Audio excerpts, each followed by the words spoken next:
In this video, we're going to take a look at a magenta ink by Akkerman, their number 12. Now, as always, there's timestamps down below so you can skip around, but if you've got the time, it really would help me out for you to check out the entire video. It would.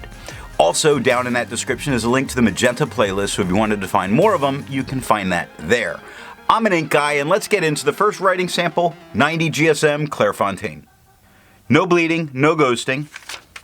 We get no feather, no spread, no shading for the stub, but we do get spots of shading that show up in the extra fine and a few darker spots that show up in the medium. The extra fine and medium largely are the same tone, while the stub is a bit darker. The extra fine took 7 seconds to dry, while the medium took 11. Scrubby for both show very little color variation. There is a tiny bit there, but we do get a very light peppering of dark colors in both those writings. And a smear test you could likely recover if you smeared while you were writing. To have a range of experience with this ink, all of the writing samples are done with a Jinhao 159 with a 1.1 stub, a Jinhao X450 with a medium, and a Jinhao X750 with an extra fine. Then a TWSBI VAC 700 with a fountain pen Revolution broad nib was inked up, used for a day, and used to take the notes for this video. The next writing sample is done on 52 GSM, Tomoe River. No bleeding, light ghosting, no feather, no spread, no shading, extra fine and medium, same tone, just a little bit lighter than the medium. Super consistent, very nice color here.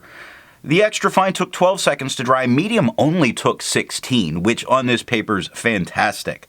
Scrubby for both gave no color variation. We're not getting it in the writing, but we're getting a beautiful color. Smear test says you could not recover if you smeared while you were writing. I agree with Vita. There's a lot to learn by doing multiple chromatographies. The one on the left is done the way it's supposed to be done. A line of ink is put down and then it's put into water for 10 to 15 seconds. And this is really interesting to me in both the colors that show up here are rather close. One is a little bit darker a magenta and at the top a bit brighter magenta. Now it's forming a little bit of a line at the bottom immediately. The one on the right that was let dry for 10 minutes, that line at the bottom, unchanged. Really, between the two of them, you don't see any difference on them, which gives the idea that we may not get any resistance from this ink. Let this serve as a notice to people. Remember to put your phone on Do Not Disturb, as for a couple of days I've been a moron. The next writing sample is done on 80 GSM Rhodia dot pad. No bleeding, no ghosting.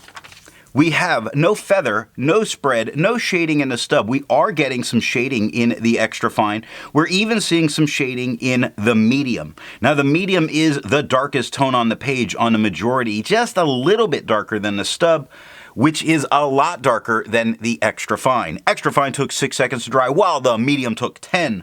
Scrubby of the extra fine shows more color variation left to right than the medium. They both do show some shading within it, just not tons. Now the smear test says you may be able to recover if you smear while you're writing.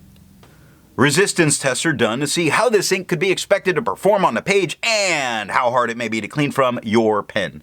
The smear is allowed to dry for 3 days before testing it. Looking at the highlighter, lowercase h grabbed my attention. It looks a bit wavy. For that, I would not use it in a note-taking situation because I don't want my notes to look like that personally. Now that's not a surprise from the chromatography or with what we see here with the water. Water is completely reactivating. If you look at the edge, especially on the top left and bottom, you see a lot of the white of the paper coming through. Now that makes sense because it only took water to get it out of my pen. Pen flush does quite a bit more than water does in that it's working faster. 1/3 bleach solution, you're not going to need it, but it does completely destroy it. The next writing sample is done on TWSBI notebook paper. No bleeding, no ghosting. No feather, no spread, no shading whatsoever.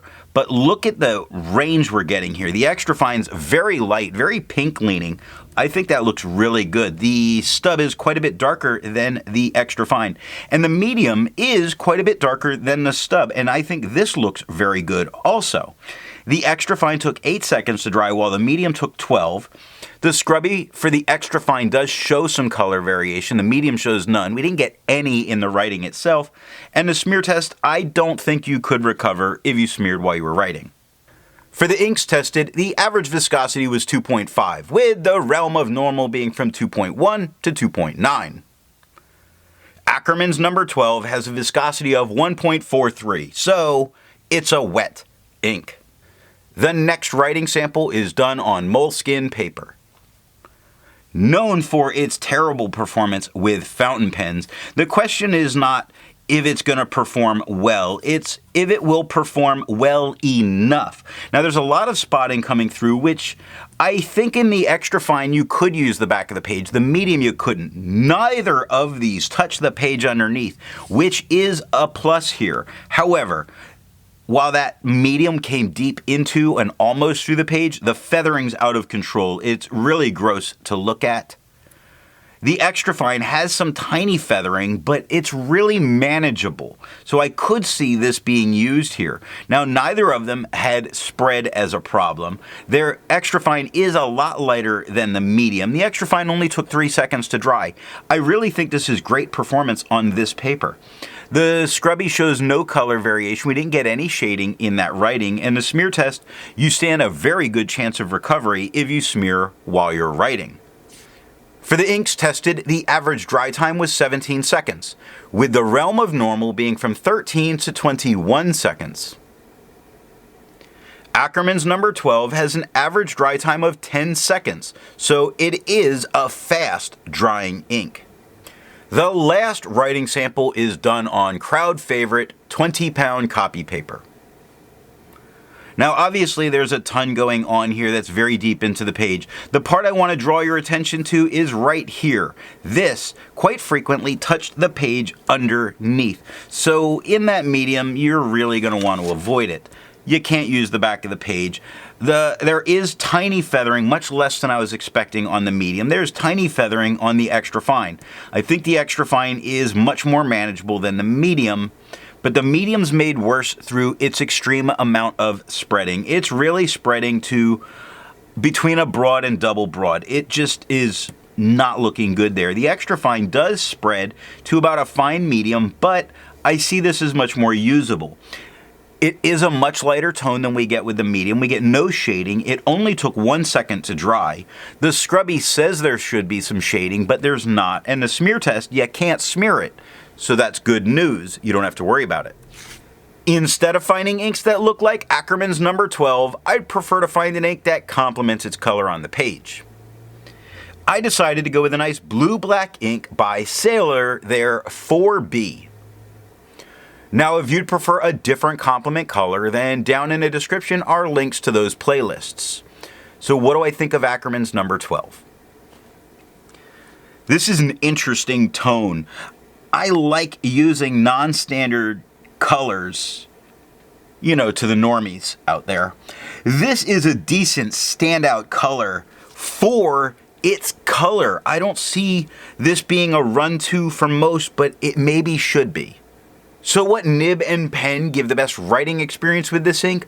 A medium flow fine or medium flow medium nib both give a decent shade that's a little bit lighter, but gives a light peppering of shading throughout. Now you can increase some of that shading by using a drier pen, which I think would look even nicer. I hope you got something out of this video, and in the next video, we're going to take a look at Califolio's Aurora.